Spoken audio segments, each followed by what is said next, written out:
Chief Justice Roberts, Vice President Harris, Speaker Pelosi, Leader Schumer, Leader McConnell, Vice President Pence, and my distinguished guests, my fellow Americans. This is America's day. This is democracy's day, a day of history and hope, of renewal and resolve. Through a crucible for the ages, America has been tested anew, and America has risen to the challenge. Today, we celebrate the triumph not of a candidate, but of a cause, the cause of democracy. The people, the will of the people, has been heard, and the will of the people has been heeded. We've learned again that democracy is precious, democracy is fragile, and at this hour, my friends, democracy has prevailed. So now, on this hallowed ground where just a few days ago, violence sought to shake the Capitol's very foundation, we come together as one nation, under God, indivisible, to carry out the peaceful transfer of power as we have for more than 2 centuries. As we look ahead in our uniquely American way, restless, bold, optimistic, and set our sights on the nation we know we can be and we must be. I thank my predecessors of both parties for their presence here today. I thank them from the bottom of my heart. And I know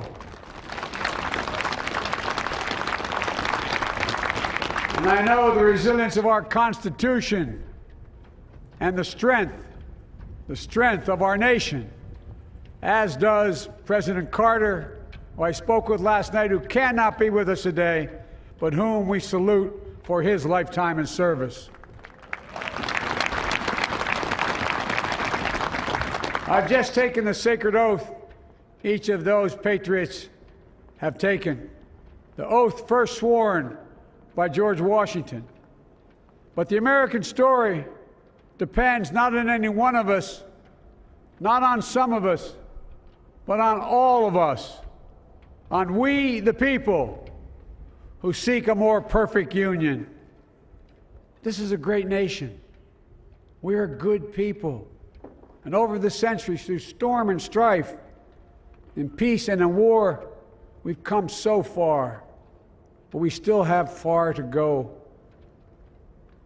We'll press forward with speed and urgency, for we have much to do in this winter of peril and significant possibilities. Much to repair, much to restore, much to heal, much to build, and much to gain. Few people in our nation's history have been more challenged or found a time more challenging or difficult than the time we're in now. Once-in-a-century virus that silently stalks the country has taken as many lives in 1 year as America lost in all of World War II. Millions of jobs have been lost. Hundreds of thousands of businesses closed. A cry for racial justice, some 400 years in the making, moves us. The dream of justice for all will be deferred no longer. A cry for survival comes from the planet itself, a cry that can't be any more desperate or any more clear. And now, a rise of political extremism, white supremacy, domestic terrorism, that we must confront and we will defeat. To overcome these challenges, to restore the soul and secure the future of America, requires so much more than words. It requires the most elusive of all things in a democracy: unity. Unity. In another January, on New Year's Day in 1863, Abraham Lincoln signed the Emancipation Proclamation. When he put pen to paper, the president said, and I quote, If my name ever goes down into history, it'll be for this act, and my whole soul is in it. My whole soul is in it. Today, on this January day, my whole soul is in this, bringing America together, uniting our people, uniting our nation. And I ask every American to join me in this cause.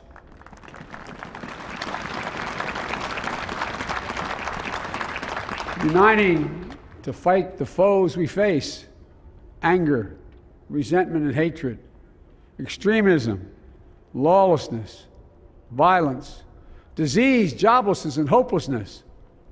With unity, we can do great things, important things. We can right wrongs. We can put people to work in good jobs. We can teach our children in safe schools. We can overcome the deadly virus. We can reward work and rebuild the middle class and make health care secure for all. We can deliver racial justice, and we can make America once again the leading force for good in the world. I know speaking of unity can sound to some like a foolish fantasy these days. I know the forces that divide us are deep and they are real. But I also know they are not new. Our history has been a constant struggle between the American ideal that we're all are created equal and the harsh, ugly reality that racism, nativism, fear, demonization have long torn us apart. The battle is perennial, and victory is never assured. Through Civil War, the Great Depression, World War, 9/11, through struggle, sacrifice, and setbacks, our better angels have always prevailed. In each of these moments, enough of us have come together to carry all of us forward. And we can do that now. History, faith, and reason show the way of unity. We can see each other not as adversaries, but as neighbors. We can treat each other with dignity and respect. We can join forces, stop the shouting, and lower the temperature. For without unity, there is no peace, only bitterness and fury. No progress, only exhausting outrage. No nation, only a state of chaos. This is our historic moment of crisis and challenge, and unity is the path forward. And we must meet this moment as the United States of America. If we do that, I guarantee you we will not fail. We have never, ever, ever, ever failed in America when we've acted together. And so today, at this time, in this place, let's start afresh, all of us. Let's begin to listen to one another again, hear one another, see one another, show respect to one another. Politics doesn't have to be a raging fire, destroying everything in its path. Every disagreement doesn't have to be a cause for total war. And we must reject the culture in which facts themselves are manipulated and even manufactured.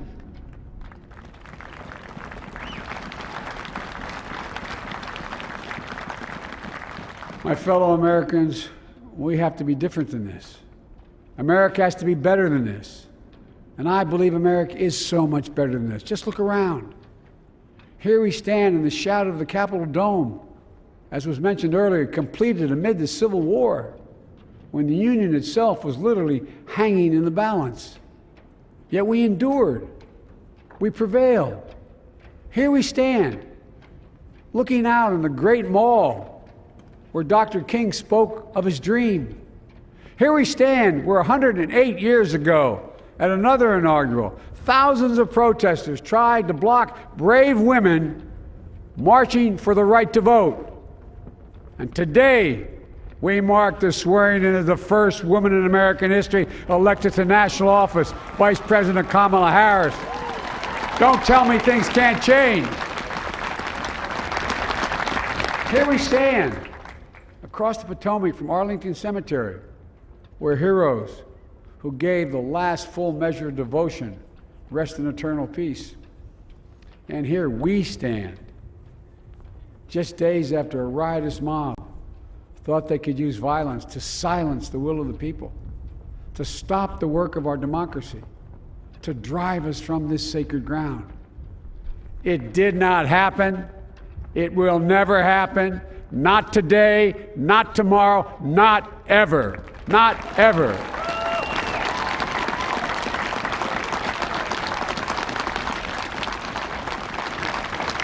To all those who supported our campaign, I'm humbled by the faith you've placed in us.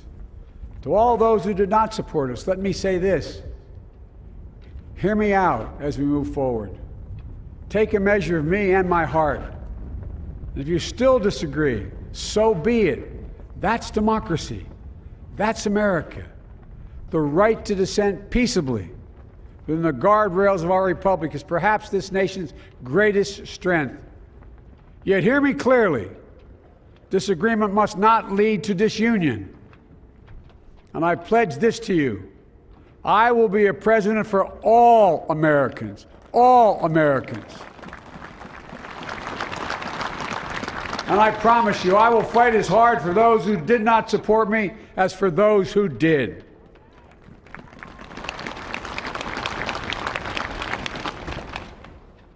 Many centuries ago, St. Augustine, a saint of my church, wrote that a people was a multitude defined by the common objects of their love. Defined by the common objects of their love. What are the common objects we as Americans love that define us as Americans? I think we know. Opportunity, security, liberty, dignity, respect, honor, and yes, the truth. Recent weeks and months have taught us a painful lesson. There is truth and there are lies. Lies told for power and for profit. And each of us has a duty and a responsibility as citizens, as Americans, and especially as leaders. Leaders who have pledged to honor our Constitution and protect our nation, to defend the truth and defeat the lies. Look, I understand that many of my fellow Americans view the future with fear and trepidation. I understand they worry about their jobs. I understand, like my dad, they lay at bed at night, staring at the ceiling, wondering, can I keep my health care? Can I pay my mortgage? Thinking about their families, about what comes next. I promise you, I get it. But the answer is not to turn inward, to retreat into competing factions, distrusting those who don't look like you, or worship the way you do, or don't get their news from the same sources you do. We must end this uncivil war that pits red against blue, rural versus urban, conservative versus liberal. We can do this if we open our souls instead of hardening our hearts, if we show a little tolerance and humility, and if we're willing to stand in the other person's shoes, as my mom would say, just for a moment, stand in their shoes. Because here's the thing about life. There's no accounting for what fate will deal you. Some days, when you need a hand. There are other days when we're called to lend a hand. That's how it has to be. That's what we do for one another. And if we are this way, our country will be stronger, more prosperous, more ready for the future. And we can still disagree. My fellow Americans, in the work ahead of us, we're going to need each other. We need all our strength to persevere through this dark winter. We're entering what may be the toughest and deadliest period of the virus. We must set aside politics and finally face this pandemic as one nation. One nation. And I promise you this, as the Bible says, weeping may endure for a night, but joy cometh in the morning. We will get through this together. Together. Look, folks, all my colleagues I serve with in the House and the Senate up here, we all understand the world is watching all of us today. So here's my message to those beyond our borders. America has been tested, and we've come out stronger for it. We will repair our alliances and engage with the world once again, not to meet yesterday's challenges, but today's and tomorrow's challenges. And we'll lead not merely by the example of our power, but by the power of our example.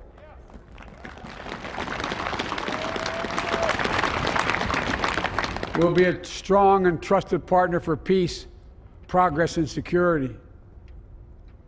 Look, you all know we've been through so much in this nation. And my first act as president, I'd like to ask you to join me in a moment of silent prayer. Remember all those who we lost in this past year to the pandemic. Those 400,000 fellow Americans, moms, dads, husbands, wives, sons, daughters, friends, neighbors, and co-workers. We'll honor them by becoming the people and the nation we know we can and should be. So I ask you, let's say a silent prayer for those who've lost their lives and those left behind, and for our country.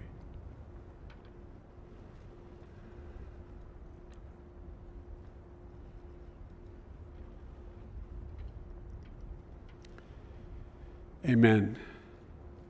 Folks, this is a time of testing. We face an attack on our democracy and on truth, a raging virus, growing inequity, the sting of systemic racism, a climate in crisis, America's role in the world. Any one of these would be enough to challenge us in profound ways. But the fact is, we face them all at once, presenting this nation with one of the gravest responsibilities we've had. Now we're going to be tested. Are we going to step up, all of us? It's time for boldness, for there's so much to do. And this is certain. I promise you, we will be judged, you and I, by how we resolve these cascading crises of our era. We will rise to the occasion is the question. Will we master this rare and difficult hour? Will we meet our obligations and pass along a new and better world to our children? I believe we must. I'm sure you do as well. I believe we will. And when we do, we'll write the next great chapter in the history of the United States of America, the American story. A story that might sound something like a song that means a lot to me. It's called American Anthem.